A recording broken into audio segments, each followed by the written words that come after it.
Hello everyone, my name is Fowaah. I am a wedding planner and events coordinator.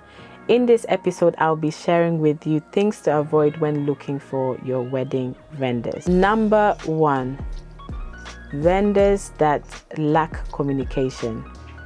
Now, having a vendor that only responds to your messages a month later or a week later goes to show you the kind of vendor they are.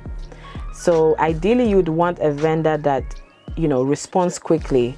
If not anything, at least a few days is acceptable, but for it to be a month later or so, I think that is unacceptable. So it is down to you to also know the confidence in the vendor that you've chosen, making sure that they are communicating with you. Number 2, vendors that lack professionalism. Vendors that show up so late to the job than agreed is super unacceptable. And this has happened to some of my clients where vendors show up 2 hours later than agreed. And this is why having a wedding planner is so important, because you would have gotten so stressed and not to know what to do next. And usually, especially if this vendor is playing a big part on your wedding day, it is important to have a plan B as well. But we'll go into that another time.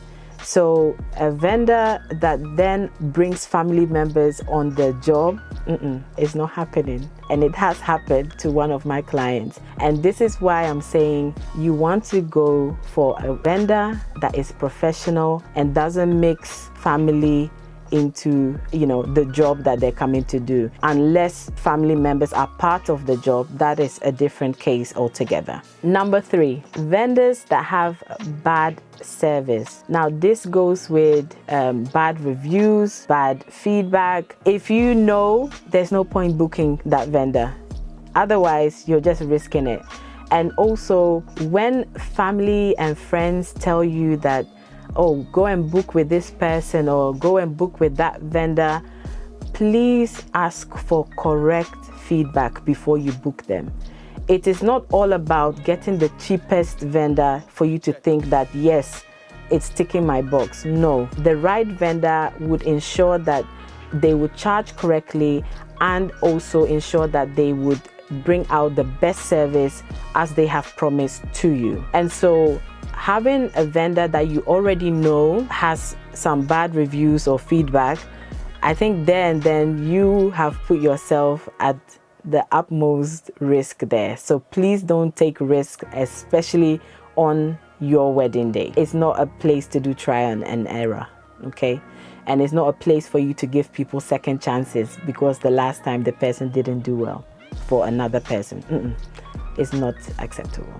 Don't try it. Number 4, dishonest vendors. Vendors that would tell you one thing and then say another the next time are people to stay away from.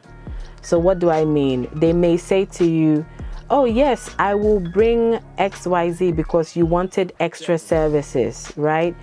And they show up on the day and they do not do that which you've agreed with the vendor.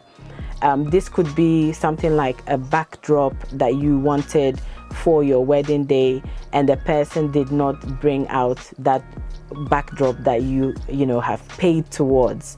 And if it is that the person has not delivered up to that standard, I think it is well and fair for you to request that refund from that vendor.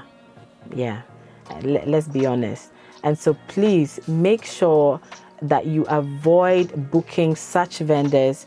As I've mentioned, these are not the people to work for you on your wedding day. So get the right people, and that is where you have that peace of mind, and then you have a stress-free wedding because you're getting the right people to do the work for you. Thank you for watching, and catch me in the next episode. Please do well to subscribe, share, like, and comment.